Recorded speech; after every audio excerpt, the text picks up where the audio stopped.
Patawarin mo ko. Hindi ko sinasadya na mahalin si Kayla. Sana naman ay maintindihan mo, Salve. Paano mo nagawa ito sa akin? Ibinigay ko ang lahat sa'yo. Ako'y naniwala na dalisay ang iyong pag-ibig.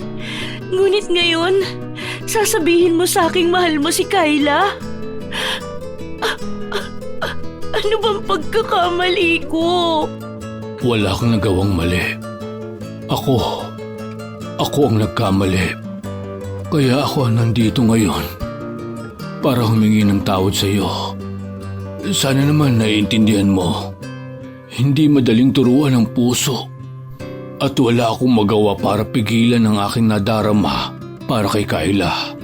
Pakiusap, huwag mo kong iwan. Sapagkat hindi kakayanin ng aking damdamin ang mawala ka at mapunta sa iba. Ay kamamatay ko kung bibiguin mo ko.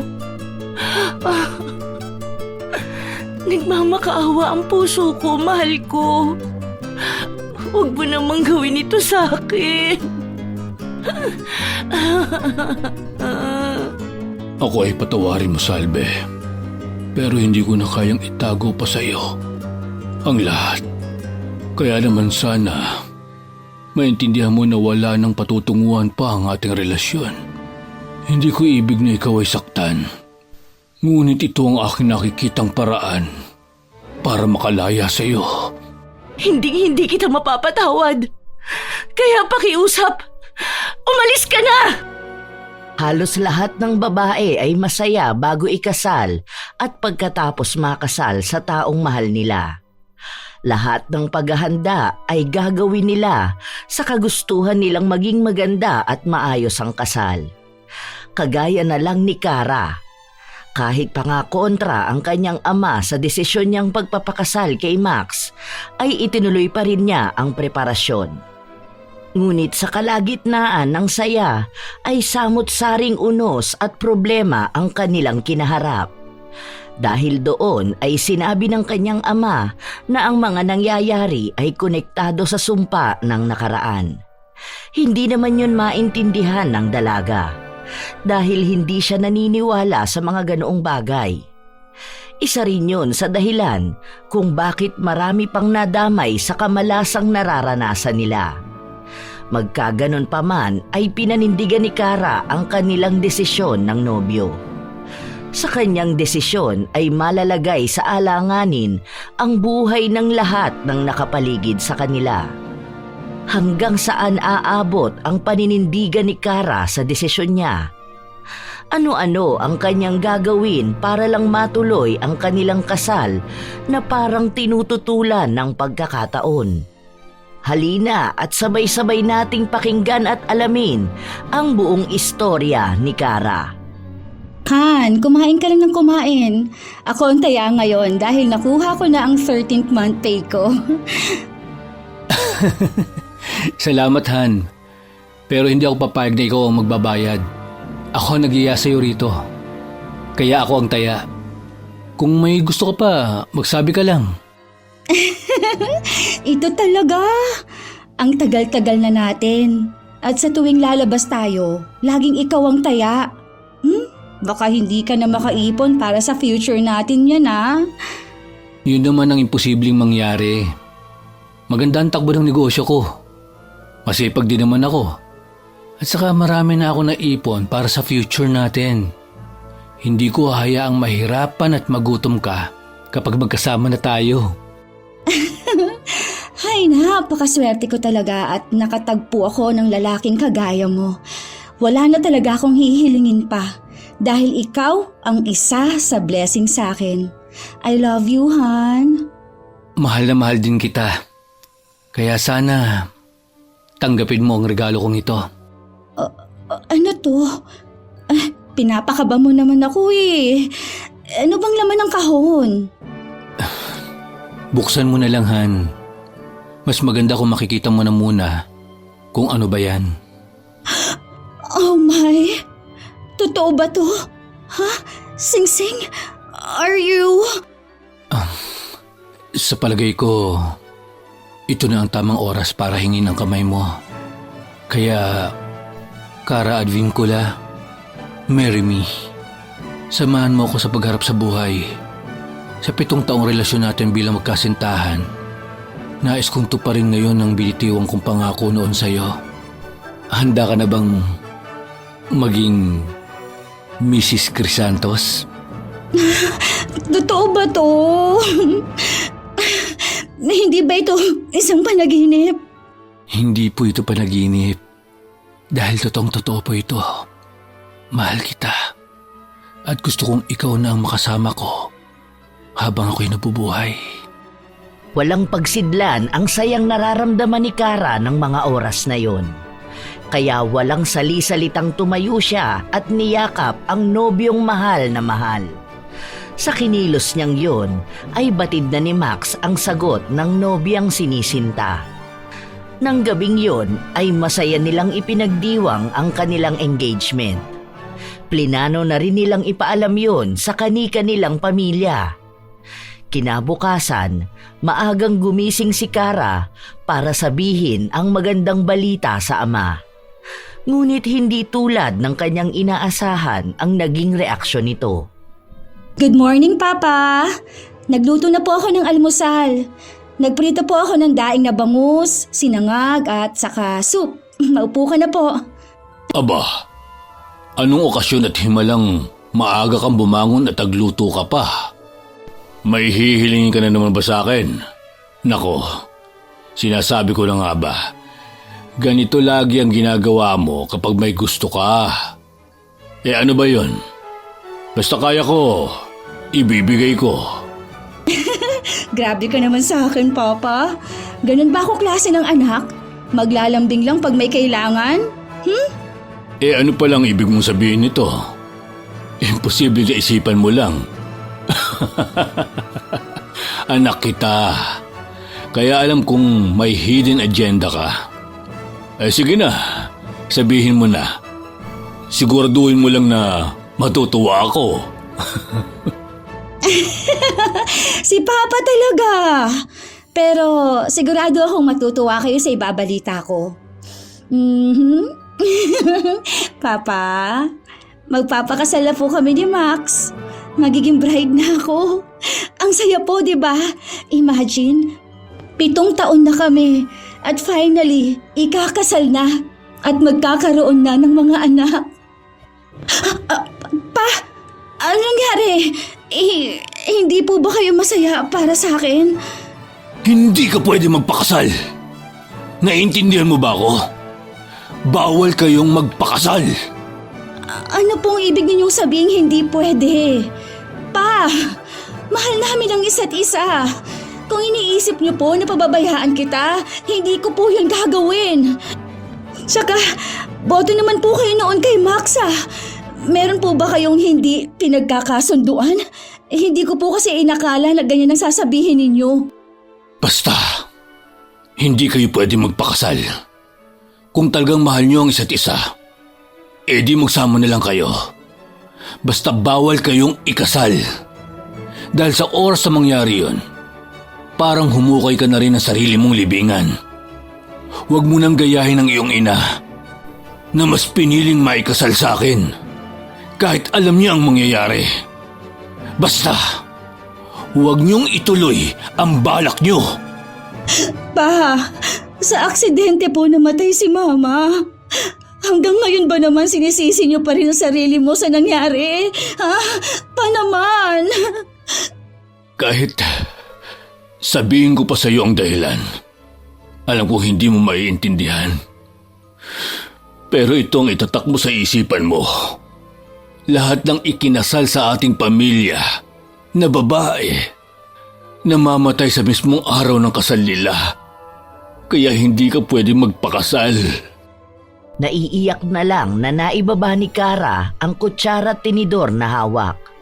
Habang ang kanyang ama naman ay tumayo na lang at nagtungo palabas ng bahay. Naiwang luhaan at naguguluhan ang dalaga. Sapagkat sa tagal ng relasyon nila ng kanyang nobyo ay hindi kailanman nagpakita ang kanyang ama ng pagkadisgusto kay Max. Tumayo na lang siya at hindi na niya itinuloy ang pagkain. Nag-ayos na siya at pumasok sa trabaho nang hindi man lang sila ulit nagtagpong mag-ama. Bakit ba kanina ka pa nakasimangot? Simula nang sunduin kita kanina nagkakahaba-haba na ang uso mo. Hindi ka rin naimik. May nangyari ba? Si Papa kasi hindi ko siya maintindihan kung bakit ayaw niya tayong magpakasal. Pero ayos lang sa kanya na magsama tayo. Parang ang pangit pakinggan pero yun talagang sinabi niya. Baka naman nabigla lang. Huwag ka na malungkot.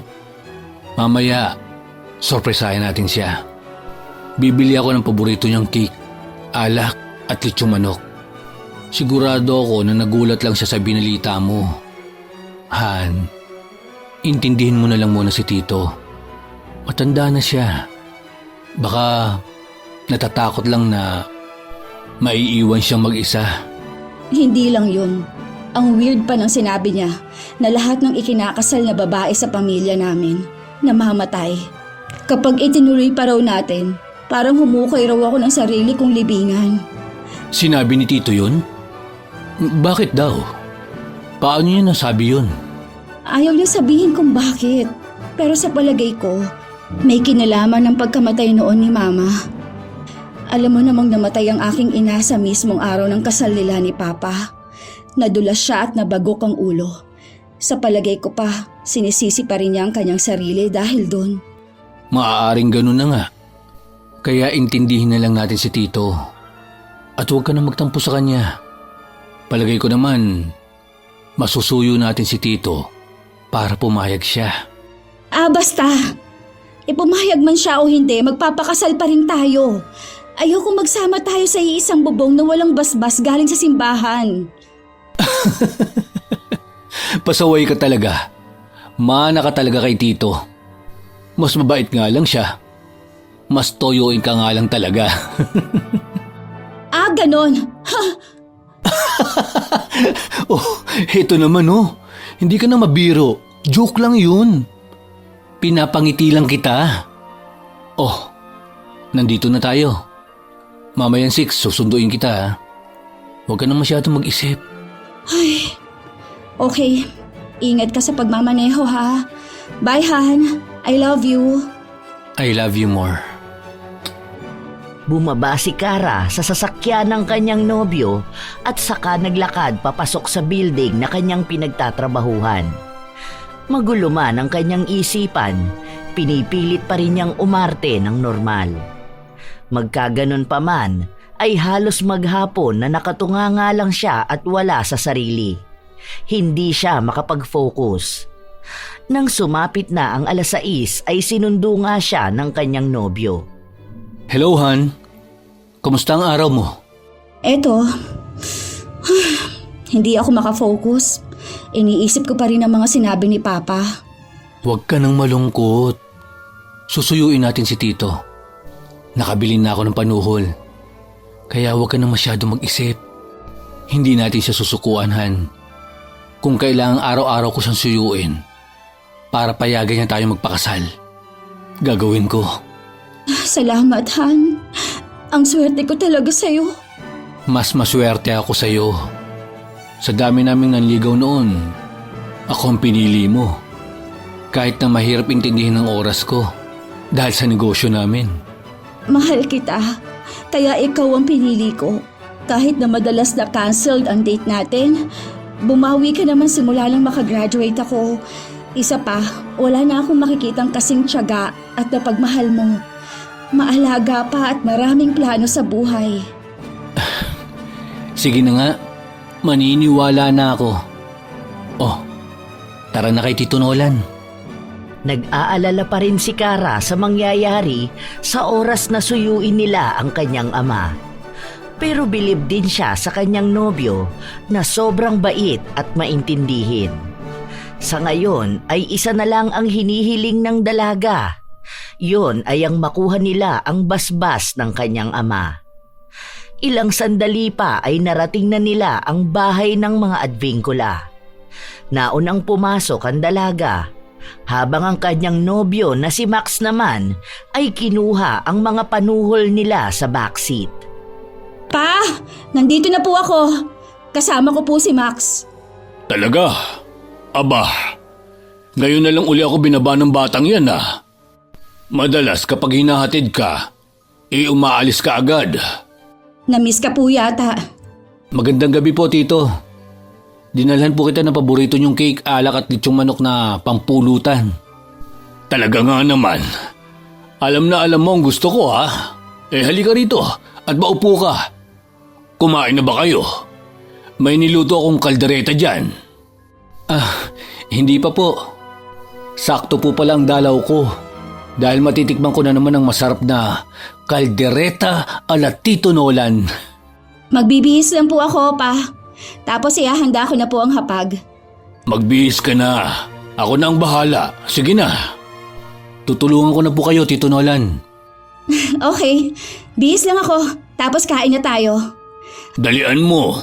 At pagkatapos kumain, iinom kami ni Max. Aba, dapat na matikman na ang alak na ito. Mukha pa namang masarap. Kokontra pa sana si Kara, pero sinenyasan siya ng kanyang nobyo. Kaya naman napapailig na lang siyang naglakad papunta sa kanyang kwarto at nagbihis ng pangbahay na damit. Nang makapagpalit na ay pumunta na rin siya sa komedor. Inabutan niyang nagtatawanan ang dalawang importanteng lalaki sa buhay niya. Masayang pinagsaluhan nila ang nilutong kaldereta ni Nolan at ang dala ni Max na litsyong manok. Nang matapos na silang kumain ay nag-inuman na nga ang magbiyanan, habang si Kara naman ang naging tagasilbi nila. Kara, anak, maupo ka na nga lang. Nahihilo na ako sa'yo. Kakapabalik-balik mo. Hindi mo naman kami kailangang pagsilbihan. Ay nako, Papa, lasing ka na. Paano ka pa makakakuha ng yelo? Baka mamaya ibang makuha mo. At ikaw naman, sinabi ko na sa'yo kanina na huwag kang masyadong mag-inom at magmamaneho ka pa. Han naman, minsan lang naman kami magbanding ni Tito. Aba, hindi naman problema yun Dito na siya matulog. Mas okay po sa akin na magsama na kayo. Basta ba, huwag kayong magpapakasal. Pa, hindi po ba mas maganda kung ikasal muna kami bago magsama? Ayoko po na may masabi ang ibang tao. Isa pa po, mahalaga ang kasal sa aming mga babae. Hindi nga kayo pwedeng magpakasal. Kakulit mo naman Pumapayag na nga ako na magsama kayo na para mag-asawa. Seremonyas lang naman yan Ang mahalaga, mahal niyo ang isa't isa at hindi ka sasaktan ni Max. Pero Tito, ang amin lang naman po, gusto naming mabasbasan ng pare sa harap ng altar. At yun po ay deserve ni Kara. Hay nako, katigas ng ulo nyo. Bawal kayong magpakasal. Tapos, magsama na lang kayo. Hindi pa ako handang magpalibing ng anak. Kaya, makinig kayo sa akin. Pa, ano po ba talaga ang totoong dahilan? Gusto po kitang intindihin. Pero paano ko maiintindihan kung hindi mo pa po nasasabi sa akin kung ano ba talaga ang dahilan? Gusto niyo ba talagang malaman? Maniniwala ba kayo kapag sinabi ko? Please pa, ano po ba talaga ang dahilan ng hindi ninyo pagpayag na maikasal kami ni Max? Dahil may sumpa ang pamilya natin. Isinumpa tayo na lahat ng magpapakasal sa pamilya mamamatay pagkatapos ba ikasal. Sumpa na walang lunas. Sumpa na ako ang nagdala kahit na matagal na yun. Nakadikit pa rin sa atin ang bigat ng sumpa ng nakaraan. Pa naman sumpa. Pa, hindi po totoo yun. Nasa isip lang natin ang ganong mga bagay. Likha lang yun ang ating imahinasyon. Wala pong sumpa, Papa. Bakit? Han, tama na. Alam ko na magkaiba tayo ni Tito ng paniniwala. Pero sa palagay ko, hindi naman nagsisinungaling si Tito. Ang mabuti pa, tanungin na lang natin siya bukas. Kapag gising na siya at hindi na lasing. Pero, nagtutulog-tulugan lang yan si Papa, okay? Pa! Gising!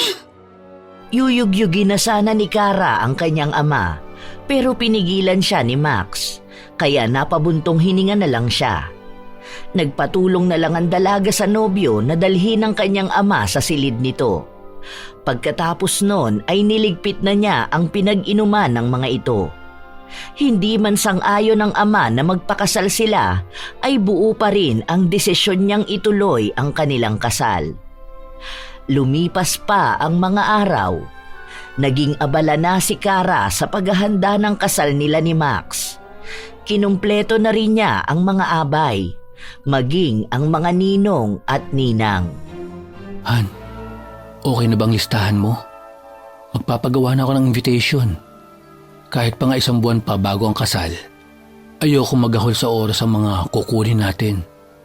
Mabuti ng handa ang lahat. Siyempre naman, ako pa ba? Alam mo na gusto kong organize at planned ang lahat. Ayoko ng palpak, lalo na at minsan lang sa buhay ng isang babae ang ikasal. Kasal? Talagang itutuloy niyo? Hindi niyo ba naiintindihan ang sinasabi ko? Pa, nandito ka na po pala. Sagutin niyo ang tanong ko. Talaga bang susuwayin mo ko, Kara? Humihingi po ako ng pasensya, Tito Nolan. Pero mahal po namin ang isa't isa. Kaya naman po gagawin namin ang nararapat. Ayaw po namin magkasala sa mata ng Diyos. Kara, magsalita ka. I'm sorry, Papa. Pero ito po talaga ang gusto ko. Dito ako magiging masaya. Panindigan mo yung sinabi mo. Matapos sabihin ang mga katagang yon, ay naglakad ng mabilis papasok sa kanyang silid si Nolan.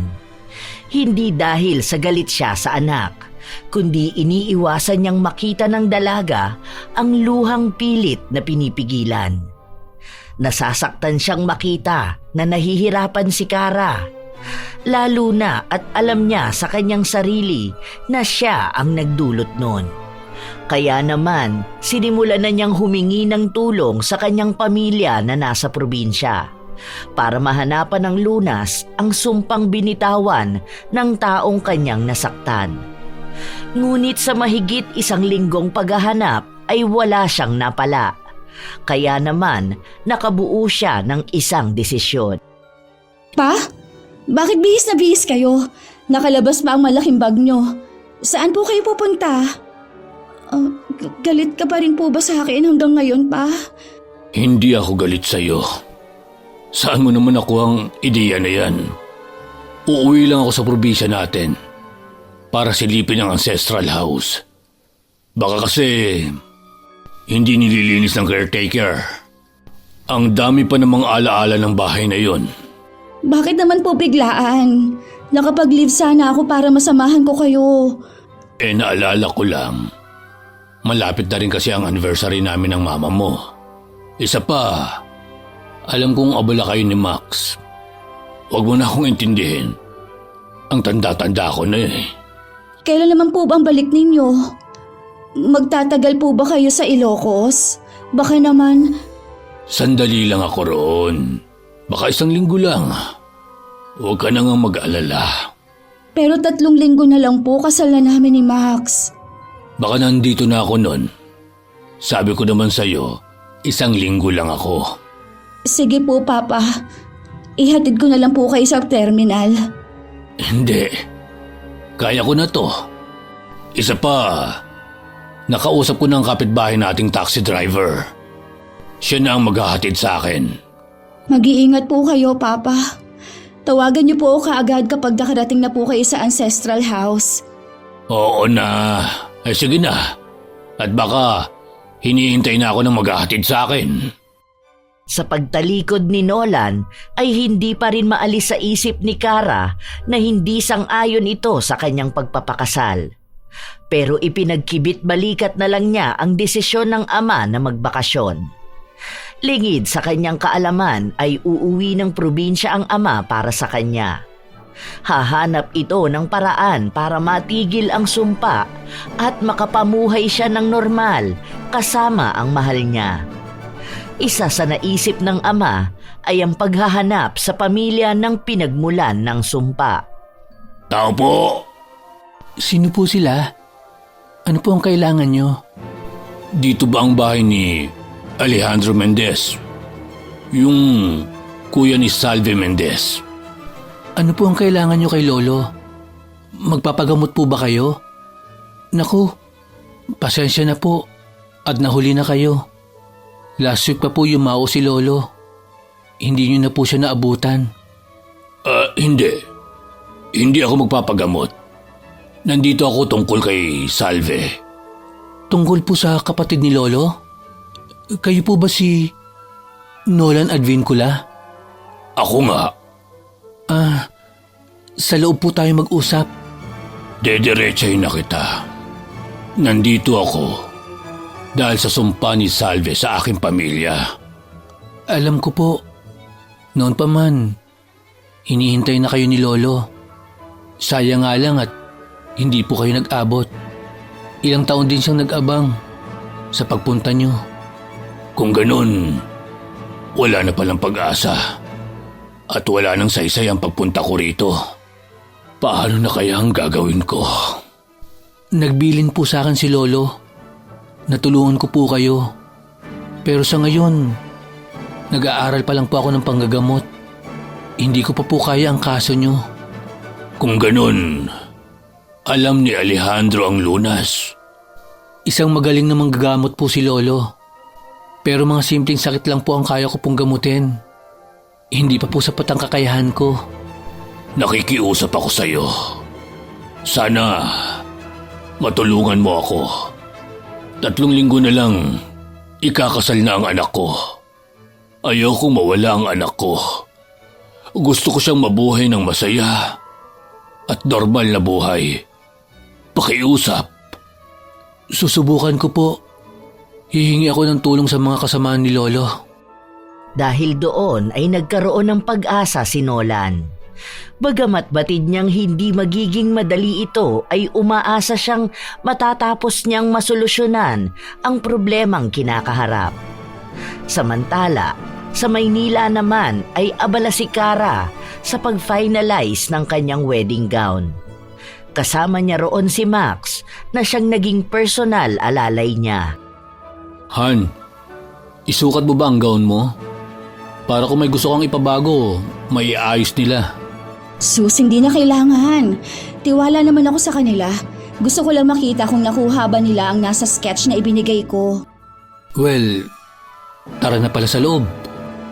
Sabay na pumasok sa loob ng isang butik ang magkasintahan. Sinalubong naman sila kaagad ng mga staff. Bumati lang ang dalawa at sinabi ang kanilang pakay. Kaagad namang kumilos ang mga ito at inilabas ang gown na pinasadya ng dalaga.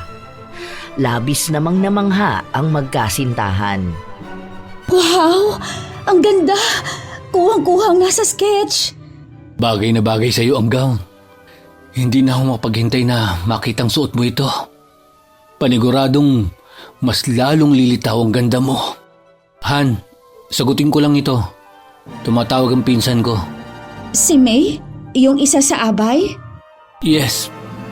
Baka may importanteng sasabihin. Lumayo ng bahagya si Max bago sinagot ang tawag. Masaya pa siya nung una, pero isang masamang balita pala ang hatid ng tawag na yon. Malungkot na nakipag-usap naman ang binata sa magulang ni May. Ikinuwento sa kanya ng mga ito ang nangyari. Matapos ang usapan at naibaba na ang tawag ay bumalik na siya sa tabi ng kanyang nobya. Han, Ayos ka lang ba?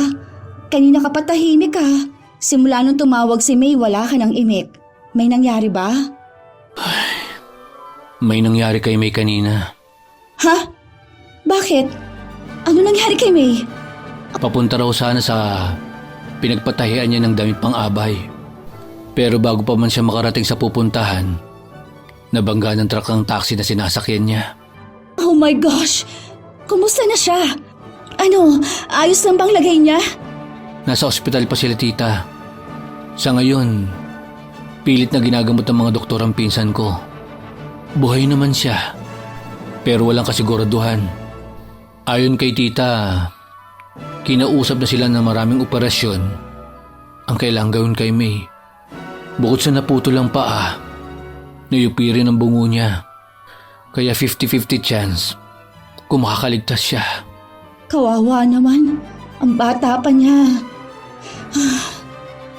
Gusto mo bang puntahan natin siya? Alam kong isa si May sa mga paborito mong pinsan. Pero kailangan mo rin magpahinga. Baka mamaya magkasakit ka. Isa pa, ayoko munang ma-stress ka at mag-isip pa ng sobra. Abala ka na nga sa pag-aayos ng ating kasal eh. Sige, bukas na lang tayo pumunta sa ospital. Pagkatapos ng trabaho ko. Sanang next time natin. Sa bahay na. Darating kasi ngayon ang mga order ko na pang souvenir natin sa kasal. Sa pag-uwi ni Kara at Max sa bahay ng mga Advincula ay isa na namang pangyayari ang gigimbal sa kanila. Nagkalat ang mga pulis at maging ang mga tsismosa sa katabi nilang bahay. Sapagkat ang kapitbahay ng mga ito na pamilya ng taxi driver ay pinagpapatay ng mga hindi pa nakikilalang suspect. Dahil doon ay nakadama ng takot ang dalaga, lalo na at wala siyang kasama ng 1 linggo sa kanilang bahay. Hindi rin naman niya nais na obligahin ng kanyang nobyo na samahan siya. Ngunit naramdaman naman ni Max ang bagay na yon dahil nabanggit na sa kanya ng nobya na umuwi ng probinsya ang ama nito. Kaya nagpresenta siyang samahan muna sa bahay ang dalaga habang hindi pa nakakabalik ang ama nito. 1, 2.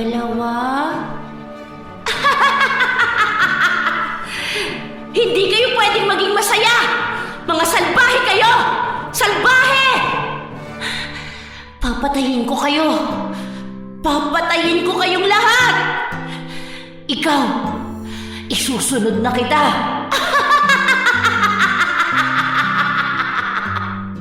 Labis na natakot si Kara nang ituro siya ng babaeng nasa kanyang harapan. Titig na titig ito sa kanya. Punong-puno ng galit ang mga mata. Tatanungin pa lang sana niya ito tungkol sa kanyang pangalan nang bigla na lang unti-unting naaagnas ang mukha ng babae. Pero ang mas ikinatakot niya ay ang pag-e-eko ng malakas na tawa nito sa kanyang tenga. Napapikit si Kara. Pero sandali lang yon, dahil may naramdaman siyang gumagapang sa kanyang pisngi, kaya muli niyang idinilat ang kanyang mga mata.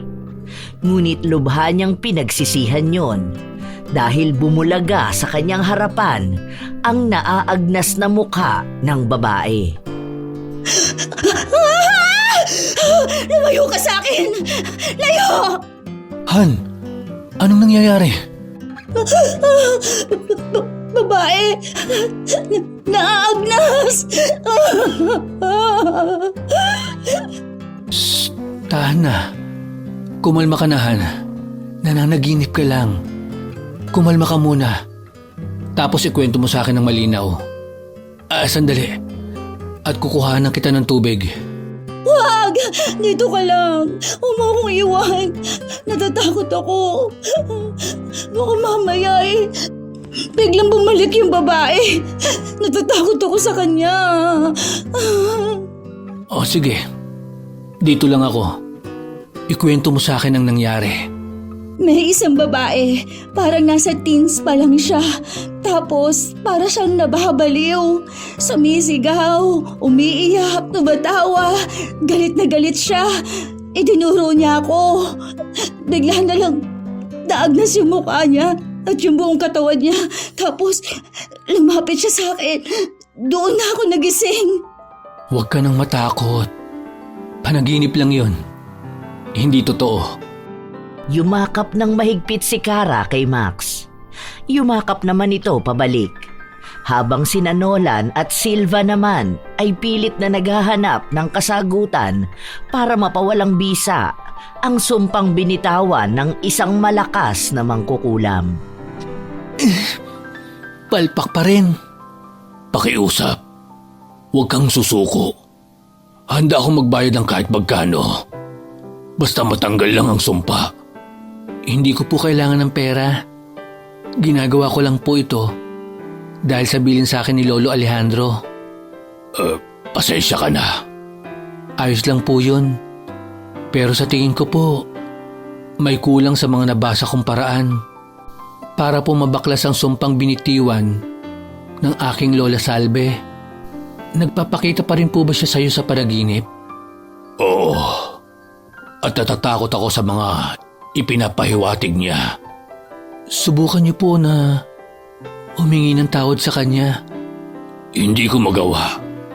Dahil sa tuwing tatangkain ko magsalita, tinatakpan niya ang aking bibig. Ano na kaya ang dapat nating gawin?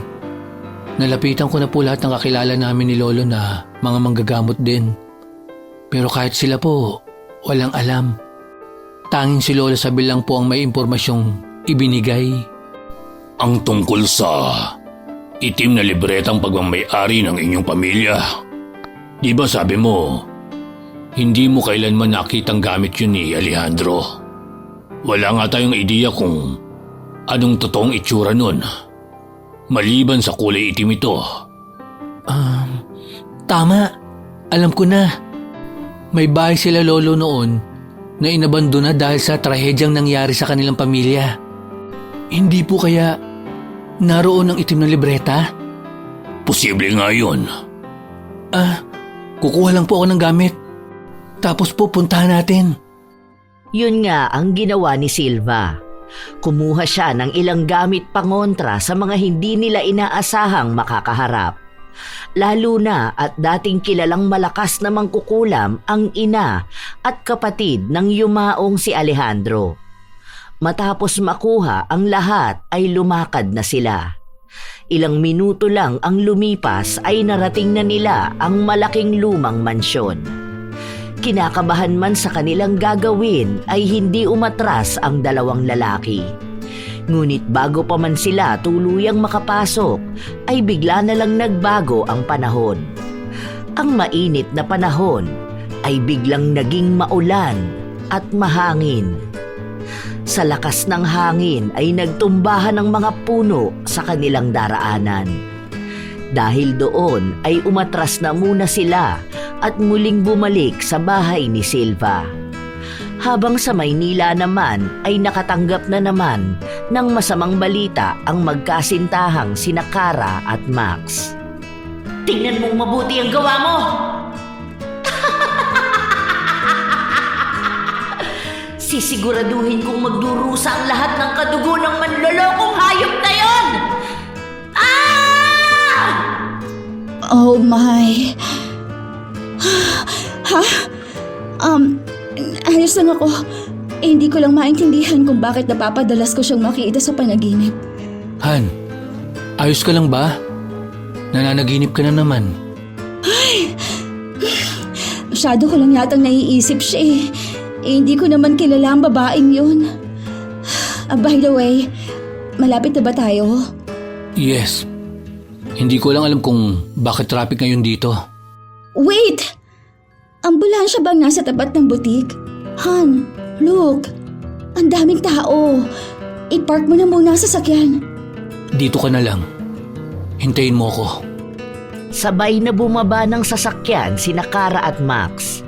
Nagmamadali silang lumapit sa pinagkakaguluhan.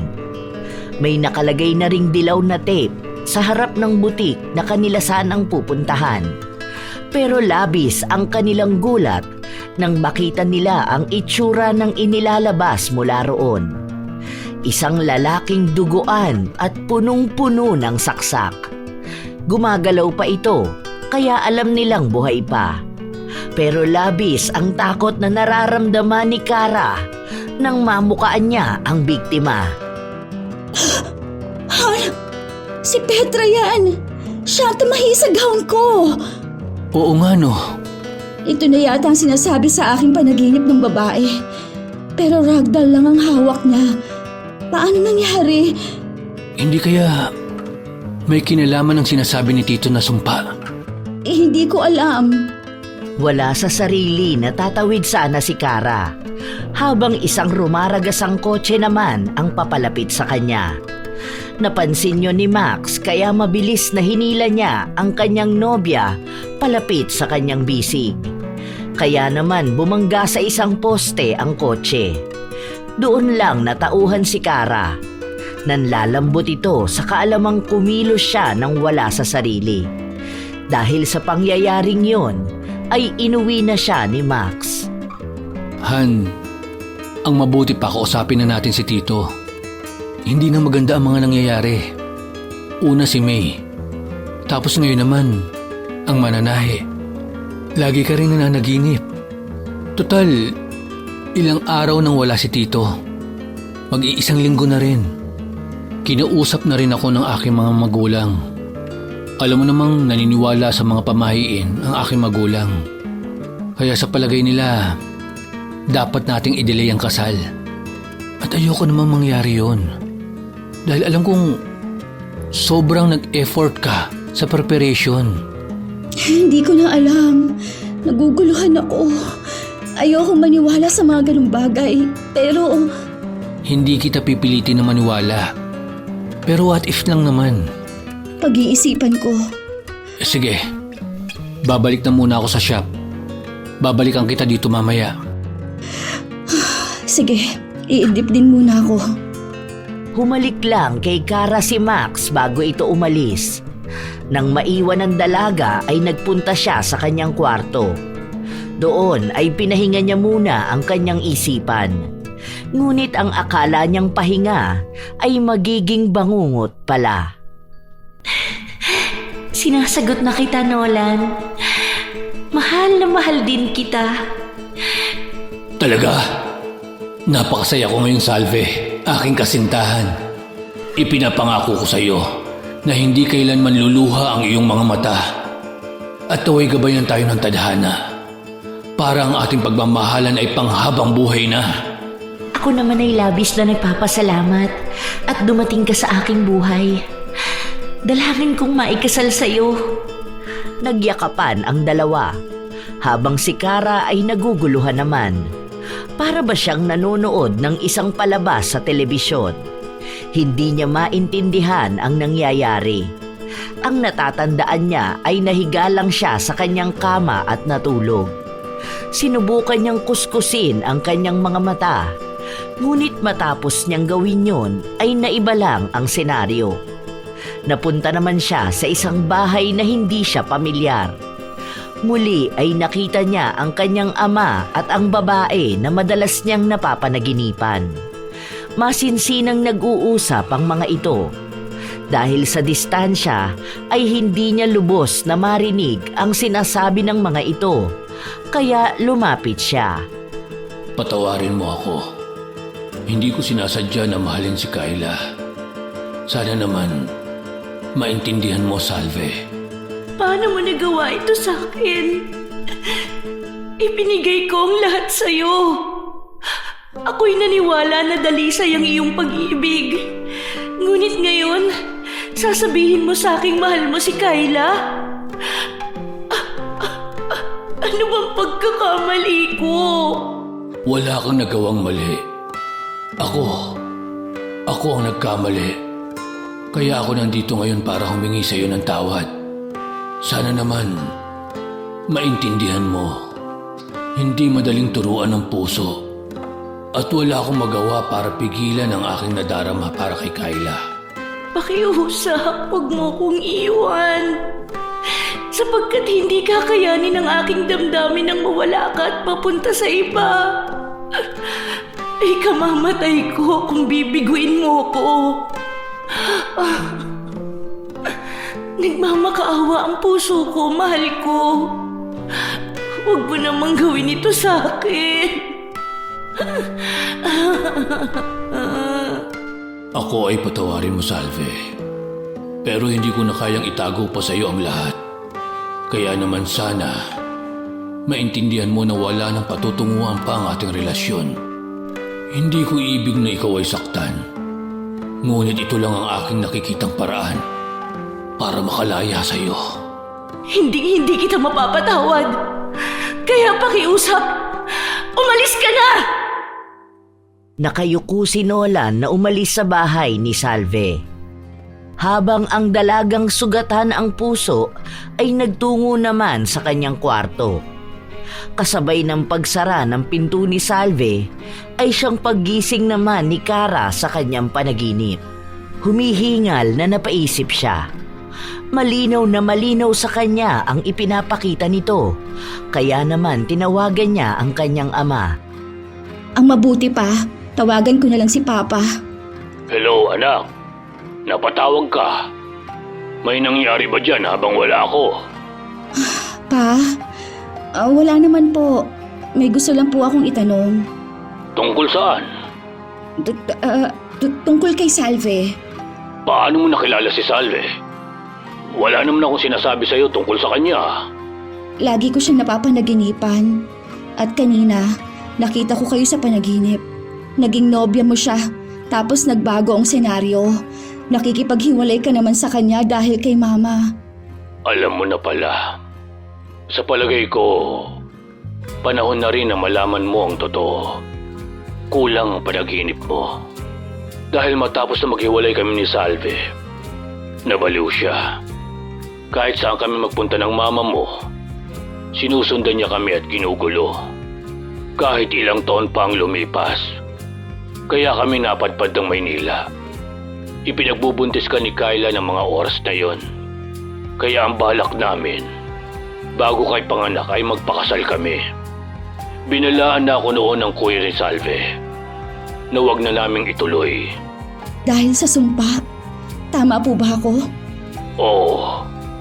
Sinabihan na rin ako ni Alejandro na subukang palambutin ang puso ng kanyang kapatid. Ngunit hindi ako nakinig. Itinuloy ko pa rin ang kasal. Nang araw ng kasal namin, bigla na lang sumulpot si Salve sa loob ng simbahan at nagbitiw ng mga salitang hindi namin naiintindihan. Ipinagsawalang bahala namin yon. Dahil nang matapos siyang magsalita, lumabas na rin siya ng simbahan. Nasaan na po siya ngayon? Baka naman... Wala na siya. Ang araw ng kasal ko ay ang araw din ng kanyang kabatayan. Paano po nangyari yun? Ang naaalala ko, nagsisisigaw siya sa labas nang bigla siyang tamaan ng magkasunod na kidlat.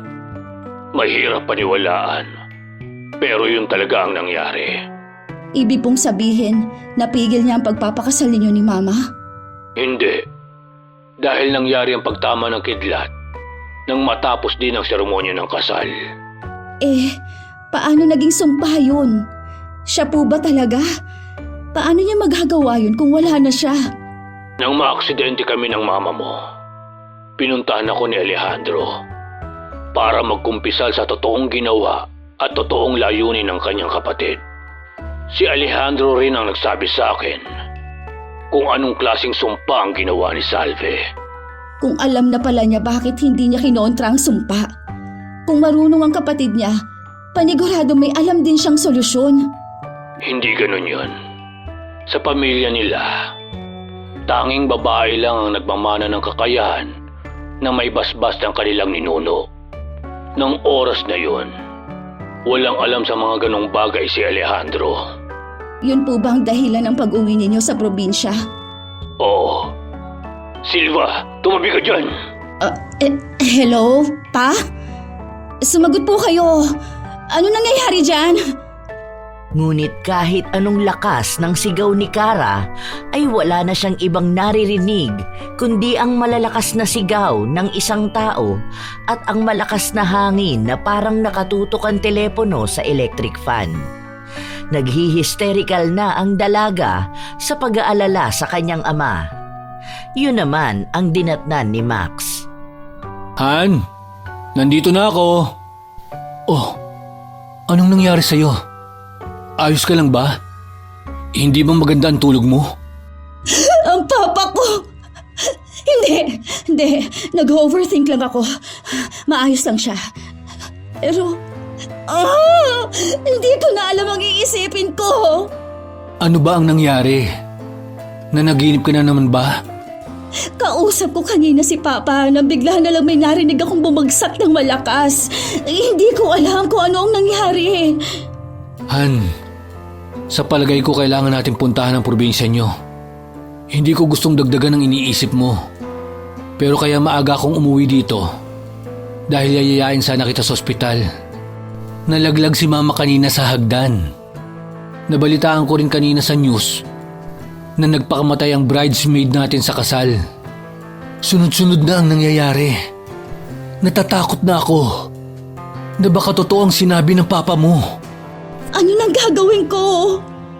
Nasa ganong pag-iisip siya nang biglang tumunog ang kanyang telepono. Nang makitang lumitaw sa screen ang numero ng kanyang ama, ay kaagad niyang sinagot yon ng may pananabik. Papa? Ito po ba ang anak ni Manong Lolan? Ako nga. Sino to? Hindi na po mahalaga yun.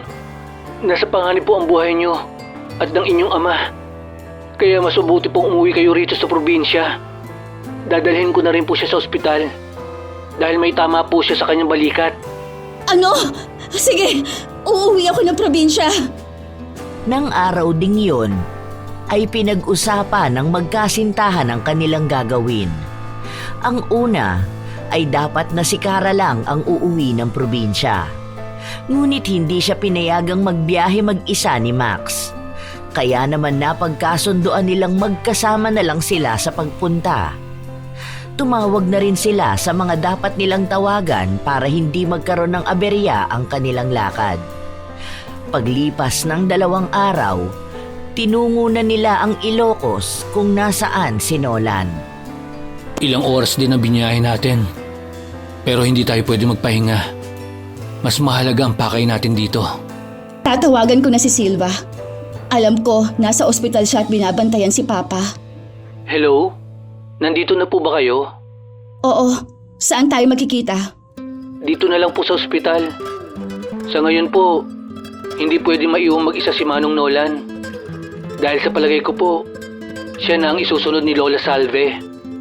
Hindi ko po alam kung alam po ninyo.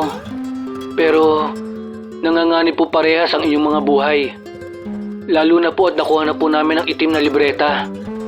Panigurado pong mamadaliin kayo ng kaluluwa ni Lola. Sige, naiintindihan ko. Papunta na kami dyan. Pagkatapos ng kanilang pag-uusap ay nagtungo na nga ang magkasintahan sa ospital. Ilang sandali lang ay nagkaharap-harap na sila. Nagulat pa ang magkasintahan nang makitang mas bata pala sa kanila ang kasama ng ama ng dalaga. Maganda man at malaki ang pangangatawan nito, ay masasabi ni Kara na hindi pa lalagpas sa 20 ang edad nito. Mabuti naman po at nandito na kayo. Kanina ko pa po kayo hinihintay. Dahil kailangan na po nating madaliin ang pagputol ng sumpa. Sandali. Kamusta na si Papa? Hindi pa po siya nagigising simula nang dinala ko dito. Isa pa po yan sa dahilan kung bakit natin kailangang magmadali.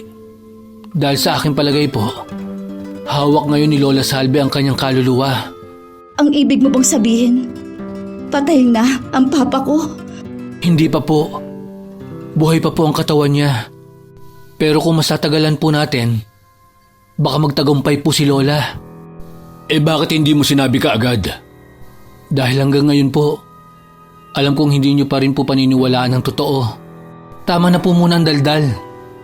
Manang Kara, kailangan niyo po sumama sa akin sa bahay para kunin ang mga gamit ko. Saka po tayo pupunta sa lumang mansyon. Ikaw naman po, Manong, kailangan maiwan dito para bantayan po ang katawan ni Manong Nolan.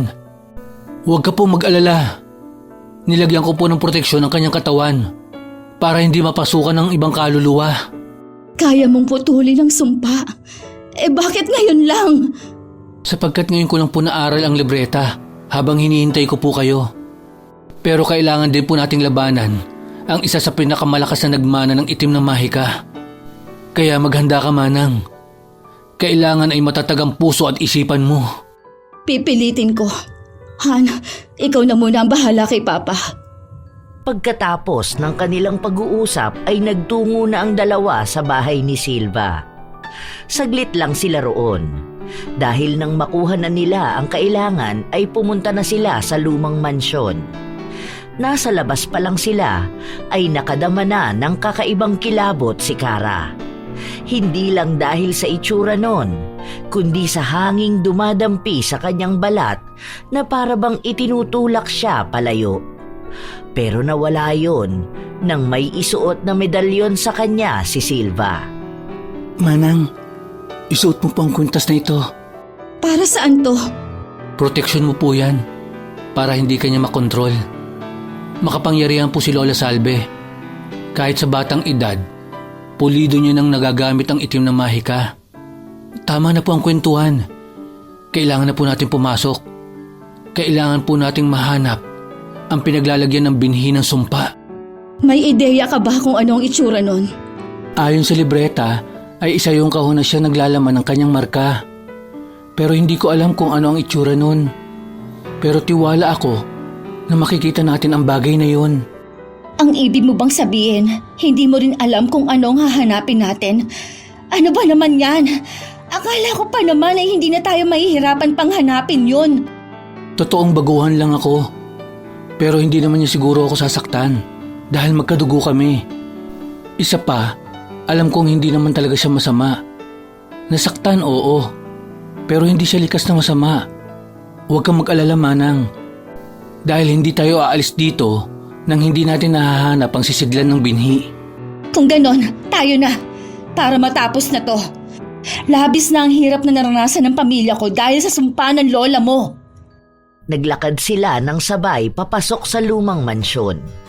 Ngunit pagkapasok pa lang nila ay parang gusto nang tumakbo palabas ni Kara. Sapagkat may kakaibang bigat at amoy siyang nasasagap. Nang marating nila ang sala, ay doon naalala ng dalaga ang kanyang panaginip. Wala sa loob na naglakad siya papalapit sa isang pintuang nakakandado. Ang silid na pinasukan noon ni Salve na sa kanyang palagay ay ang silid nito. May problema po ba? Itong silid na ito. Sa pagkakatanda ko, dito pumasok si Salve nang iwanan siya ni Papa. Kung tama ang hinala ko, itong silid ni Salve. Nandito kaya ang hinahanap natin? Ano sa tingin mo? Sana tama ako. Sige, at buksan natin. Baka nandito na nga ang hinahanap natin. Tumabi ka muna. At nasa akin ang susi ng padlock. Pero nais ko rin magbigay ng babala. Tibayan mo ang loob mo. Nararamdaman ko kasi ang takot at pananabik mo na nagtatalo. Sige, handa na ako. Kailangan kong gawin ito para sa future ko at sa buhay ni Papa. Isa pa, wala na akong pagpipilian. Binuksan ni Silva ang dating silid ni Salve. Nagulat sila nang makitang napakalinis noon at may mga kandila pang nakabukas. Tila ba pinaghahandaan ang kanilang pagpunta roon. Nabaling ang tingin nila sa isang parte ng silid. May isang babae roon na nakasuot ng itim na Filipiniana na saya. Wala sa loob na napahawak si Kara sa braso ng binatang si Silva. At mas lalo siyang nahindik nang bigla itong humarap at nginitian sila nito ng pagkalaki-laki. Mabuti naman at nakarating na kayo. Kanina pa ako naghihintay sa inyo. Bagamat nakakainip, mukhang sulit naman ang aking paghahanda. Kuya Alejandro, siya ba ang iyong kasintahan? Abay, tila wala akong kaalam-alam na meron ka na palang sinisinta. Hindi ako si Alejandro. Apo na niya ako. Ikaw po ba si Lola Salve? Sa inyo po ibinase ang aking pangalan. Apo? Ngunit Tila kahapon lang ay ganyan pa ang wangis ng aking nakatatandang kapatid. Mukhang napasarap ang aking tulog kung kaya hindi ko napansin ang takbo ng oras.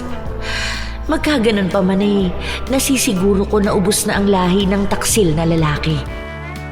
Mukhang nagkakamali po kayo dahil ako ay anak ni Nolan at Vincula. Alam kong may nagawang mali sa inyo ang aking ama. Nandito ako para sana humingi ng tawad sa nagawa nila ni Mama. Isa pa, wala naman akong kinalaman sa kung ano man ang naging hidwaan niyo noon. Sa tingin mo ba ay hindi ko alam? Ako'y nakikipaglaro lang sa inyo. Alam ko naman ang inyong pakay. Pero hindi ninyo basta makukuha ang binhi!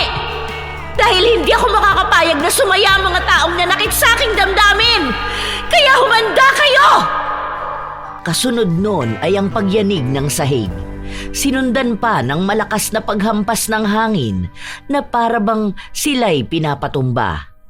Ngunit maagap si Silva. May ibinato siyang abo sa gawin ni Salve.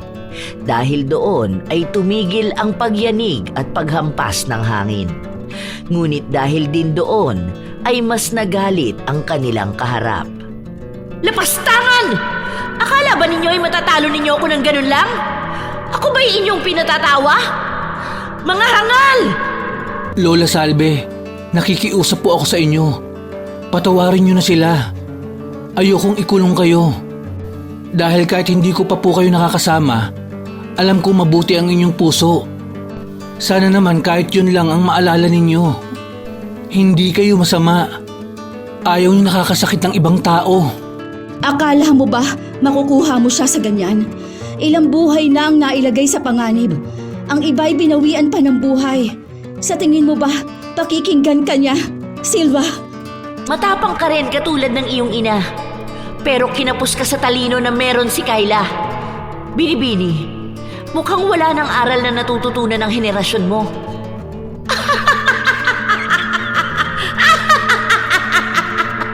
Kaawa-awang nilalang. Lola Salve, nakikiusap po kami. Maawa na po kayo. Hindi na po makatarungan ang mga nangyayari. Isang tao lang ang may kasalanan sa inyo. Bakit kailangang may ibang madamay? Sige, dahil sa sinabi ng aking apo, ipababatid ko sa inyo ang sisidlan ng binhi. Hindi ko nga lang kaya ibigay ang kapatawaran na hinihingi ninyo. Pero kung gusto ninyong maputol ang sumpa, hanapin ninyo ang kahan ng aking mga alahas. Kung ano man ang kuminang, ayun na ang kasagutan sa inyong kailangan. Sandali! Paano ang kaluluwa ng aking ama? Pag natagpuan na ninyo ang kaha, pumunta kayo sa aking himlayan. Doon ay dasalan mo ang binhi pagkatapos ay patuluan ng dugo ng binibini at saka yun silaban. Ang abo nun ay inyong bulungan bago ipalipad sa hangin. Ngunit kayo rin ay maging handa sapagkat hindi madali ang gagawin ninyo. Totoo po ba ito? Hindi ako likas na masama. Ang aking puso ay nasaktan lang. Alam kong nawala ako sa aking sarili nung ako ay nabubuhay. Nais ko na ring makalaya sa nakaraan. Kaya sana ay maisagawa niyo yun ng maayos. Dahil kaakibat ng pagpapalaya ay maaaring maging habang panahong kulungan namin. Kaya sana ay hindi kayo magkamali. Maraming salamat. Ilang beses na akong dumalaw sa iyong panaginip. Ngunit mukhang mahina ang iyong pag-iisip. Umpisa pa lang ay akin ang ipinababatid ang mga paparating na dilubyo na dulot ng aking sumpang itinanim. Tunay nga na nagmana ka sa iyong ama. Mapuro lang pag-iisip.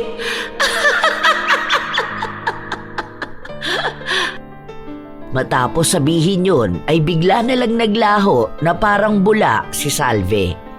Hindi naman makapaniwala ang dalawa na madali lang pala ang solusyon. Hindi na rin pala kailangan ng libreta dahil mali ang kanilang hinala. Ang kailangan lang pala ay patak ng dugo ng isang babae na may dugo ni Nolan. Nang matauhan sila ay sakalang sila nagsimulang maghanap. Lahat ng tokador ay kinalkal na nila. Halos ibaligtad na rin nila ang buong kwarto, pero hindi pa rin nila mahanap. Dala ng pagod ay walang pakundangang ibinagsak ni Kara ang kanyang katawan sa kama. Sa kanyang pagbagsak ay may matigas na tumama sa kanyang likuran. Aray! Ano yung matigas dito sa bandang unan? Magdahan-dahan ka po. Isa-isang inangat ni Kara ang mga unan at doon ay natagpuan na niya ang kanilang hinahanap. Silva!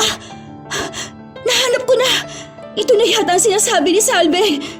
Patingin nga po. Inabot naman ng dalaga ang kaha kay Silva.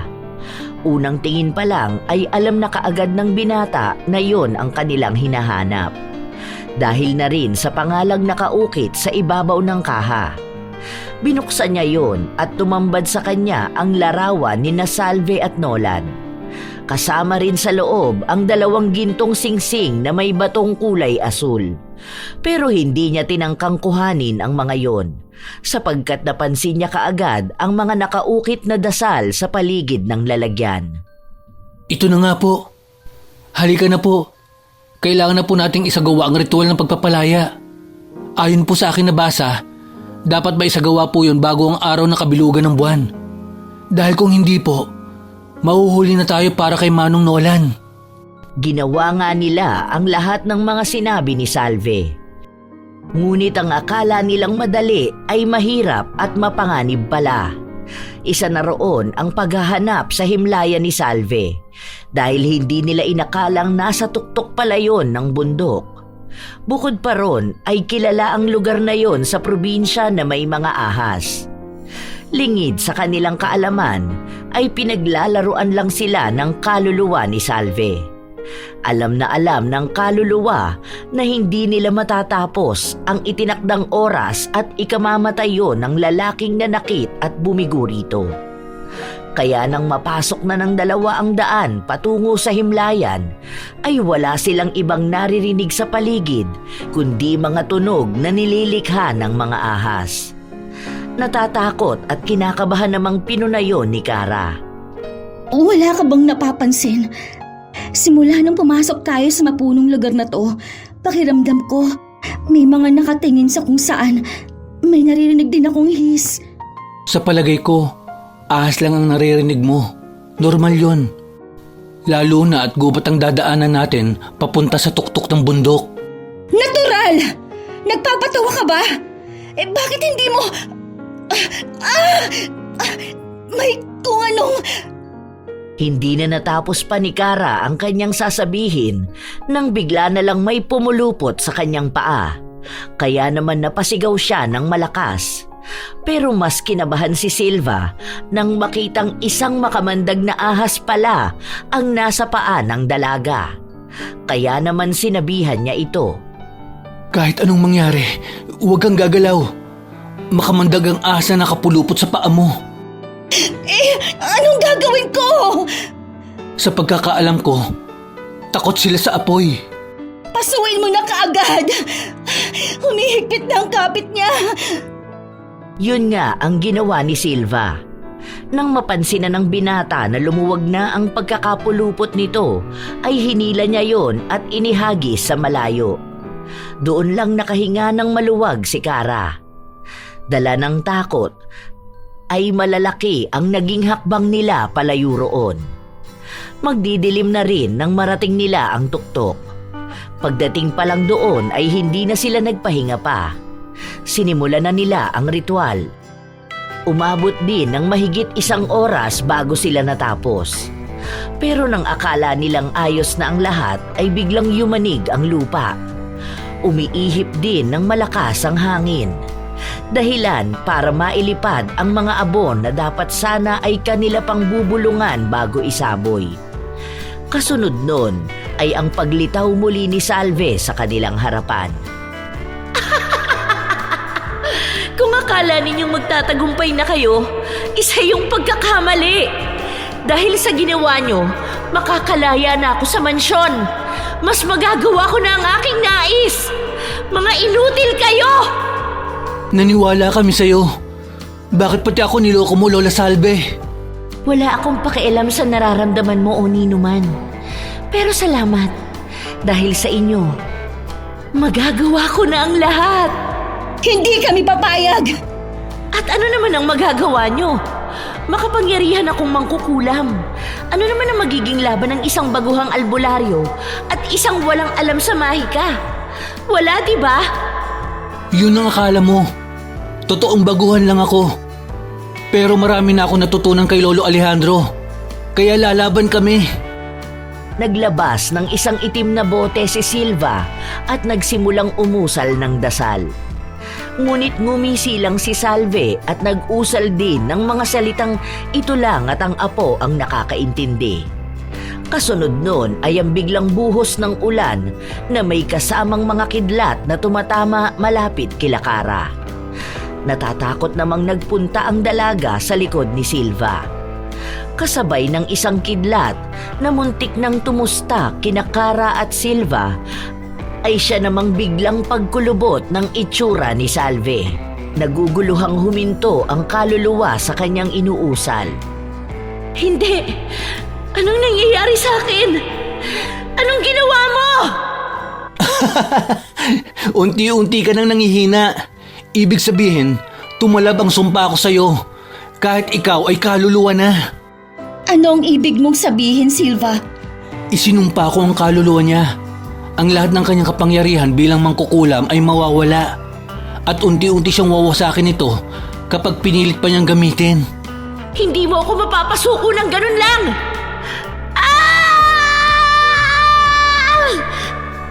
Kasabay ng pagsigaw ni Salve ay siyang pagtama rin sa kanya ng mga kidlat.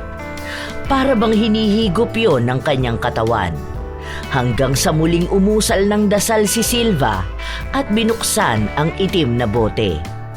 Namangha si Kara nang makitang may usok na lumabas mula roon at binalot nun si Salve.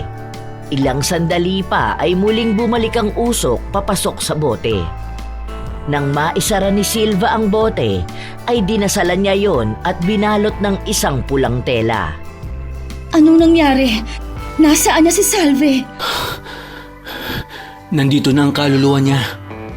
Dinasalan ko ito para hindi na siya makawala. Ano na ang mangyayari ngayon? Paano ang sumpa sa pamilya ko? Wala na. Sa unang dasal na inusal ko, ay unti-unting mawawalan din ng bisa ang anumang kulam o sumpa na ginawa ni Lola Salve. Totoo? Ganun lang yon? Hindi yun basta-basta. Dahil kapalit ng ginawad kong dasal at sumpa, ay lakas ko naman ang nahihigop.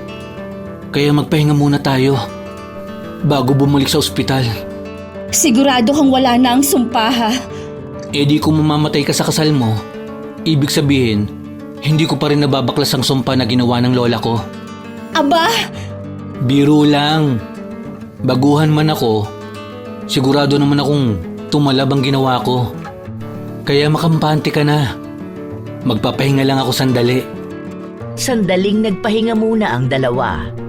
Nang sapat na ang pahinga nila, ay doon sila bumaba ng bundok at dali-daling bumalik sa ospital. Papa! Sa wakas! Tapos na po ang lahat. Anak ko, patawarin mo ako. Ako ang nagbigay sa iyo ng problema. Hindi po, Papa. Saka huwag ka na mag-alala dahil maayos na ang lahat. Isa pa, hindi po ako galit na naging nobya mo noon si Salve. Mukha siya mabait at dalagang Pilipina talaga. Mukhang hindi rin niya ginusto ang kanyang ginawa.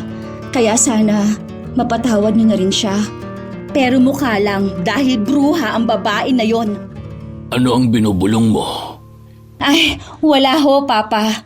Ang sabi ko, okay na ang lahat at sana mapatawad niyo na rin siya. Ikaw talagang bata ka. Ako ang nagkasala. Wala namang dapat na ihingi sa akin ng tawad si Salve. Alam kong nasaktan ko siya ng sobra. Kung naging tapat lang sana ako sa kanya, hindi na aabot sa ganito. Kaya lang, mahal na mahal ko talaga ang mama mo. Sa wakas, matutuloy na ang kasal. Silva, pumunta ka ha? Ha? Siyempre naman pupunta si Silva. Kasi isa siya sa magbe-best man. At naisip ko rin na dito na lang tayo sa Ilocos ikasal. Yun ay kung ayos lang sa'yo. Approve! Kakausapin ko na ang coordinator para maiayos ka agad ang lahat. Papapalitan ko na rin ang invitation. Simula ng araw na yon ay parang naging parte na ng kanilang pamilya ang binatang si Silva. Nagmukha rin itong kapatid ni Cara ng araw ng kasal. Dahil hindi man ito naging best man, ay nagmarcha ito kasabay nilang mag-ama. Nang maikasal sina Max at Cara, ay pinag-aral din nila ng pagdodoktor si Silva. Nais mang tanggihan ng binata ay wala na siyang nagawa. Lalo na at sa maikling panahon ay napalapit siya sa mga ito, lalo na sa kanyang ate Cara. Madali lang sa atin ang magbitaw ng mga salita at pangako. Ngunit iilan lang sa atin ang tunay na tumutupad at may paninindigan. Dahil para sa iba sa atin ay wala lang yun. Pero hindi ganon ang pakiramdam ng mga taong napapangakuan. Pinanghahawakan nila yun. Kaya mag-ingat tayo sa ating mga salita, lalo na sa mga pangakong binibitawan kung tayo ay hindi pa sigurado sa ating sarili. Isa pa, hindi lahat ng akala nating masama ay masama talaga. Ang iba ay may mabubuti ring puso. Nagkakataon lang na lahat tayo ay may mga nagagawang maling desisyon sa buhay. Pagkakamaling maaaring mag-iwan ng sugat sa iba. Bukod doon, ang pag-ibig ay hindi ipinipilit. May mga tao talagang mamahalin tayo pero may hangganan. Hindi man yon ang ating inaasahan, ay wala naman tayong magagawa kung magpalit sila ng nararamdaman. Hindi natin hawak ang isipan ng ating kasintahan. Ang totoong pag-ibig ay pagpapalaya. Kung ikaw ay nakatagpo na ng isang lalaking sasamahan ka hanggang sa dulo, ay huwag mo nang pakawalan pa. Dahil sa panahon ngayon, iilan na lang sila. Kung ikaw ang nasa sitwasyon ni Salve, magagawa mo rin bang isumpa ang lalaking minsan mong minahal? Gagawin mo rin ba ang ginawa ni Salve kung ikaw ay malagay sa sitwasyong kanyang kinaharap? Shout out sa ilan sa mga solid na apo ni Lola Telang. Luella Baliza, Basanta Mila, Merly Villarimo, Janelle Castalone, Lena Smith, Cherry Ann Laurito, Grace Limsiaco, Idol Ashton Olviga, Angie Mawak, Joey Ignacio. Hi kay Cecil Candelario, Angeli Grejaldo, Jemmy Tobula, Candelario Family, Alberto Olarte, Lynn Hondrade, Imelda Cordova, Amanda Joyce ng Angeles, Pampanga, Christian Jailo Atanoso, Marites Atanoso. Happy listening kina Rosana Kaufman, Arlene Torquiza, Gomer Cañaveral, Jane Ruiz, Josephine De Peñosa, Karen Salut, Mea Espiritu, Mariam Duca, Kimberly Ann Lopez, Judy Sabelina, Marie Linda Cowley, Luri Ann Vitalicio, Marinel Salazar. Hi sa Pastoral Family at Rio Florido Family, kay Filipina Palsario, at belated happy birthday sa kanyang anak na si Steve Uller. Shout out din kina Raquel Hasigawa, Michelle De Mariano, Paula Yanson, Razon Yao, Belen Malbas, Jennifer Makasinag, Joan Cañada, Jea May Daquiado, kina Emily, Tintin, Brando, An-An, Joyce ng Negros Occidental, Linda Daza, Ami Yong at sa Yamasaki family, Kilaleng, Kensuke, Kagari at Kentaro. Kay Daiben at Judy. Hi kay Rosalina Bugayong at sa asawa niyang si Richard Cayon ng Binangonan, Rizal. kay Marbella Sapalon, Maria Lee Nakagawa, Lynn Hondrade, Noemi Garcia Pabunan. Shout out kay Kusinera Explorera, Pinky Hepertor, Basanta Mila, May Paul at kay Paul Pelaez, Jessica Rojas, Nancy Makasakit at sa kanyang mama mula sa Matatalaib, Tarlac City na walang pinapalampas na istorya. Hi kina Gemma Jane Gaugano ng Gimaras, Joan Oarde, Cherry Mukbang ASMR, Maria Benitez, Ann Vindex, Cherry Sapalyo, Lord Queen OFW Vlog, kay Luke Andrew Valdez, kay Alfea Eliza Golisaw, Evelyn Solano, Limay 34, Jenilyn Jacobe, Cristiani Moncada, June Soriano, Princess Primavera, kay Girly Satur at Leonila Padolina ng Siling Department sa Malvar, Batangas, Linda Marie Cauli. Shout out din sa Amira Boxes Handicrafts ng Laguna, kay Joji Dihayko at sa Edgie's Early Eats ng Lapu-Lapu City, Cebu. Maraming salamat sa ating mga top commenter na walang sawang nakasuporta sa Lola Telang. Kina Lance MBB, Milrose Demate, Leonisa Cobo, Vicky Abut, Hazel Fiesta, Sydney Crosswind, Lovely Rose Roa, Marie the Lightworker, Ellen Kiano, Lydia Lopez, at kay Mike James Tapak. Ito ang inyong Lola Telang at maraming salamat sa pakikinig mga apo.